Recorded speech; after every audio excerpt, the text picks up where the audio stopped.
আমরা আজকে যাচ্ছি ঝান্ডি, লাভা, রিসোর্ট, জলেদা আর কফেগড়।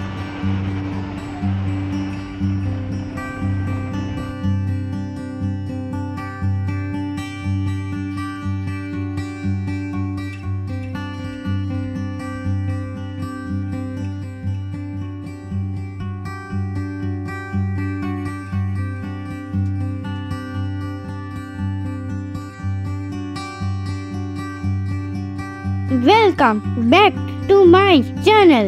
তোমরা সবাই ভালো আছো তো?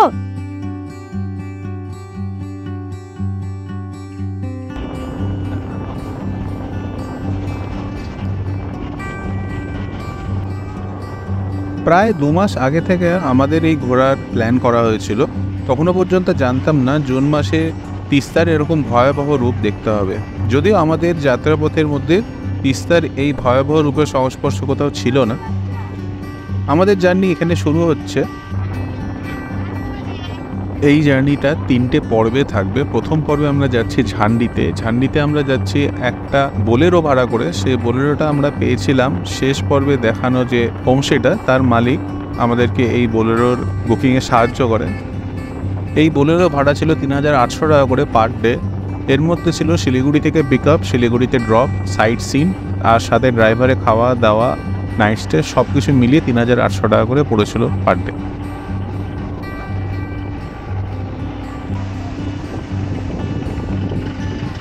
ঝান্ডিতে পৌঁছানোর আগে 27 কিলোমিটার আগে আমাদের প্রথম দ্রষ্টব্য স্থানে আমরা পৌঁছে গেলাম, সেটা হচ্ছে চেল ব্রিজ।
কিছুক্ষণ সময় ধরে আমরা প্রাকৃতিক সৌন্দর্য উপভোগ করলাম। বৃষ্টির সময় ঝর্ণাগুলি আরও ভয়ঙ্কর, আরও মনোরম হয়ে ওঠে।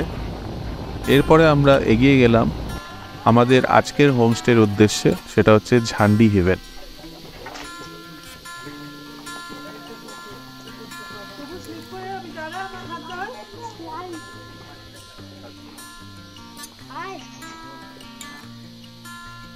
যখন সবাই চেক ইন করছিল তখন আমি একটু আশেপাশে ঘুরে দেখার চেষ্টা করলাম। সামনের যে অপূর্ব ভিউটা, যদিও সেটা মেঘে ঢাকা ছিল, বোঝা যাচ্ছিল না। এই মেঘেদের যে খেলা, সেটাও দেখতে খুব ভালো লাগছিল।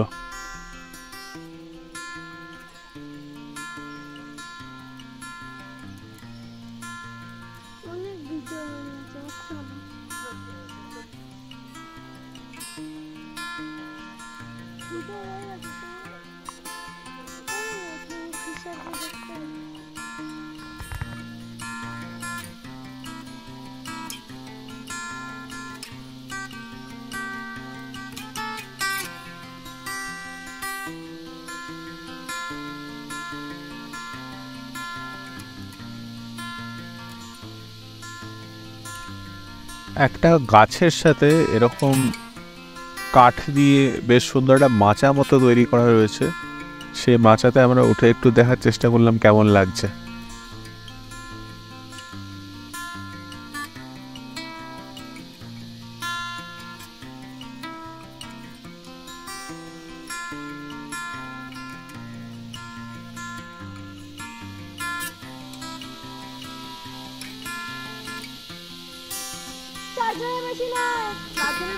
মাছের পাশে যে গাছটা ছিল সেই গাছের মধ্যে দেখছি একটা মৌমাছির চাক। চলো এবার তোমাদেরকে দেখে আমাদের রুমগুলো কেমন ছিল।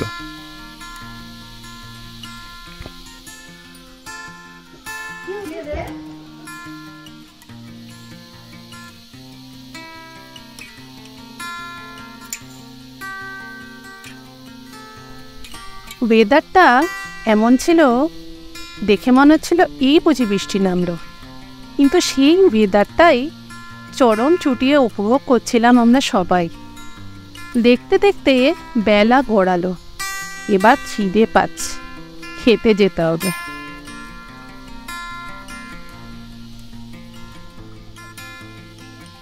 আর একটু পরেই আমাদের লাঞ্চ চলে আসলো। লাঞ্চে ছিল 2-4 রকমের সবজি, পাঁপড় ভাজা, চাটনি, সাথে মাছের ঝোল। আর খাবারগুলো সত্যি বলতে অসাধারণ ছিল।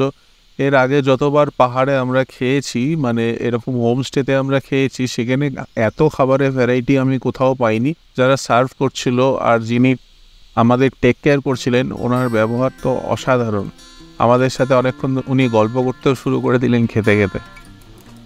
পাহাড়ে যে কোনো হোমস্টেতে থাকলেই দেখি একটা কি দুটো কুকুর সেখানে থাকে, আর এখানেও কিছু আলাদা হলো না। আমাদের খেয়ে ওঠার কিছুক্ষণ পরেই দেখলাম এই কুকুরটি চলে আসলো তার পুরো গোটা ফ্যামিলিকে নিয়ে। বাট ওদেরকে দেওয়ার মতো আমাদের হাতে তখন কিছু ছিল না, আমাদের লাঞ্চ কমপ্লিট হয়ে গেছিলো। তাই ওরা কিছুক্ষণ আমাদের আশেপাশে ঘুরঘুর করে আবার চলে গেল। পুরো আকাশ সারাদিন মেঘলা থাকার জন্য কখন বিকেল হয়ে গেছে সেটা বুঝতেও পারলাম না। তো বিকেলের যা আলো, সকালেরও তাই আলো ছিল। তো আমরা বেরিয়ে পড়লাম আশেপাশে কিছু যদি দেখার জিনিস থাকে সেটার উদ্দেশ্যে।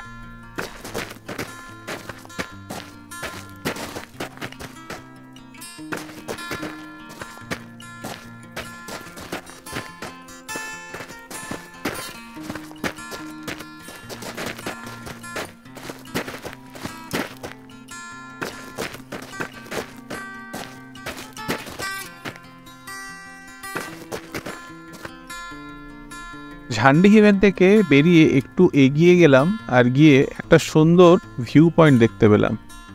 যদি মেঘটা একটু কম থাকতো তাহলে হয়তো এটাকে আরো ভালো দেখতে লাগতো।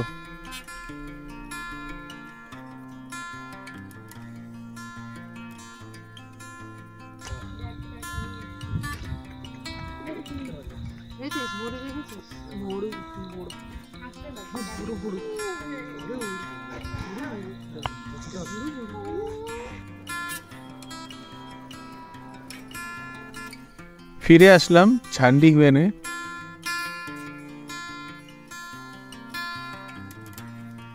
কিন্তু এবার আস্তে আস্তে অন্ধকার ঘনিয়ে আসছে, আর হালকা বৃষ্টিও শুরু হয়েছে। আর দেখতে দেখতে সেটা খুব জোরে শুরু হয়ে গেল।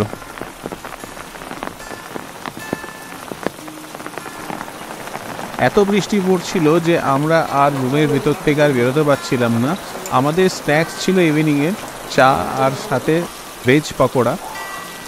সেগুলো খেয়ে নেওয়ার পরে আমরা 9টা কি 9:30 অবধি রুমে বসে জমিয়ে আড্ডা দিলাম। আর তারপরে চলে গেলাম ডিনার করতে।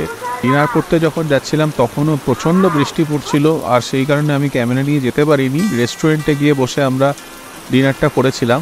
এটা ঝান্ডি হিমেলের রেস্টুরেন্ট, বা আমাদের রুম থেকে এটা জাস্ট 10 পা দূরে ছিল। আমাদের ডিনারে ছিল রুটি আর চিকেন। একটা জিনিস বলে রাখি, পাহাড়ে বৃষ্টির সময় যদি যাও তাহলে অবশ্যই খেয়াল রাখো, সেখানে জোকের উৎপাত প্রচুর বেড়ে যায়। ইভেন আমার পায়ে, আমার মায়ের পায়ে জোক ধরেও ছিল ওই রেস্টুরেন্টে যখন খেতে গেছিলাম তখন। এরপরে আমরা যখন সকালবেলা ঘুম থেকে উঠলাম তখন দেখলাম ওয়েদার সেই একই রকমই আছে, মানে বৃষ্টি পড়েই চলেছে এক নাগারে। ঝান্ডি হিমেলের যে রেটটা ছিল সেটা ছিল 1400 পার হেড, আর এর মধ্যে ইনক্লুডিং থাকবে ব্রেকফাস্ট, লাঞ্চ, ডিনার আর ইভিনিং স্ন্যাক্স। বাচ্চাদের জন্য 1000 টাকা করে নিয়েছিল। আর বুকিংয়ের জন্য আমরা 20% অ্যাডভান্স করেছিলাম। তোমরা যদি বুক করতে চাও ডেসক্রিপশানে ফোন নাম্বার আমি দিয়ে দেবো, সেখানে ফোন করে বুক করে আসতে পারো। তো আমাদের ঝান্ডি সফর এখানেই শেষ হলো। এরপরে আমরা চলে গেলাম লাভার উদ্দেশ্যে। তো লাভার যে ভিডিওটা সেটা আর কিছুদিন পরেই আসবে, তো অপেক্ষা করো। আমার চ্যানেলকে সাবস্ক্রাইব করতে ভুলো না। এই ভিডিওটা এখনো পর্যন্ত দেখছো, তাহলে তোমাদের ভালো লেগেছে অবশ্যই একটা লাইক দিন।